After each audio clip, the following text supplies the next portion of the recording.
আসসালামু আলাইকুম, সবাই কি অবস্থা? ভালো আছেন? আমি আল্লাহর রহমতে ভালো আছি। আপনাদের পরিবার পরিজনের সুস্বাস্থ্য কামনা করছি।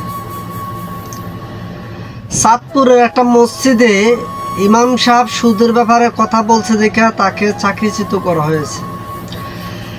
আমি বলি, যারা এই নিকৃষ্ট মানের কাজ করেন এগুলোর থেকে বিরত থাকেন। যারা মসজিদের খতিব, তারা যারা বয়ান দেয় তাদেরকে সঠিক মতো বয়ান দিতে সহযোগিতা করুন।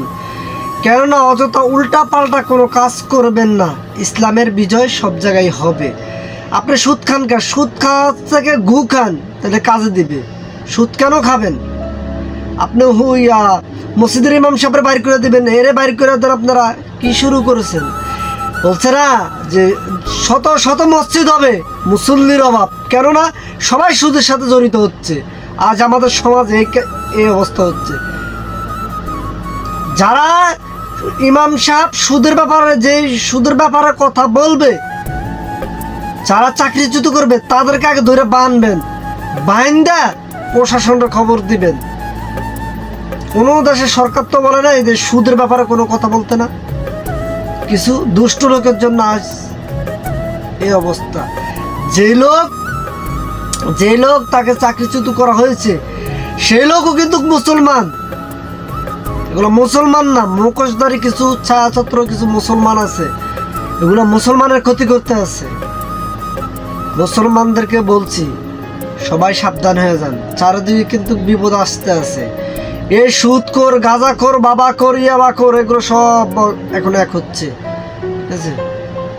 আর আপনারা মনে রাখবেন, আপনারা আজ চাকরিচ্যুত হচ্ছেন, কাল চাকরিচ্যুত আরেক জায়গায় চাকরি করবেন, আরেক জায়গায় চাকরিচ্যুত হবেন। মনে রাখবেন, আপনারাই সুখী থাকতে পারবেন পরকালে। ইহকালে হয়তো একটু কষ্ট থাকতে পারবেন, বাট পরকালে আপনারা সুখী থাকতে পারবেন। অতএব যারা এই নিকৃষ্ট মানের কাজগুলো করেন, এগুলো থেকে আপনাদের অনুরোধ করে এগুলো প্রত্যেক ফিরে আসুন। আপনাদেরকে যেন আল্লাহ হেদায়েত করে। আল্লাহ পাক যদি হেদায়েত না করতে পারেন, ধ্বংস করে দেয় আপনাদেরকে। আপনারা নিকৃষ্ট মানের কাজ যে করতে আছেন এই আলেম মোলামদের সাথে, হুজুরদের সাথে, আর কিছু চাটুকা হুজুরদেরকে বলছি, আপনারা ভালো হুজুরদের পাশে দাঁড়ান। আপনারা ওই যারা চাটাচাটি করে তাদের সাথে যোগাযোগ করে ভালো হুজুরগুলোকে খারাপ পথে নিয়ে যাচ্ছেন।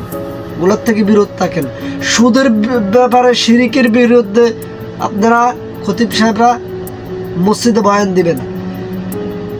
এটা কোনো ব্যক্তি না বলে নাই যে সুদের ব্যাপারে বয়ান দেওয়া যাবে না। আপনারা কেন অযথা বিভ্রান্ত ছড়াচ্ছেন? এই যে হুজুরদেরকে চাকরিচ্যুত করে কেন বিভ্রান্ত ছড়াচ্ছেন? এটা কি মুসলমানের সুনাম হলো নাকি বদনাম হলো? আপনি সুদ খান কেন? সুদ না খায় ঘু খাইতেন। আপনাদের হাতে পায়ে অনুরোধ ধরলাম, আপনারা ওগুলোর থেকে বিরত থাকেন। যারা মসজিদের বয়ান দেয় তাদেরকে সঠিক মতো মসজিদে বয়ান দিতে সহযোগিতা করুন। সবাই ভালো থাকবেন, সুস্থ থাকবেন।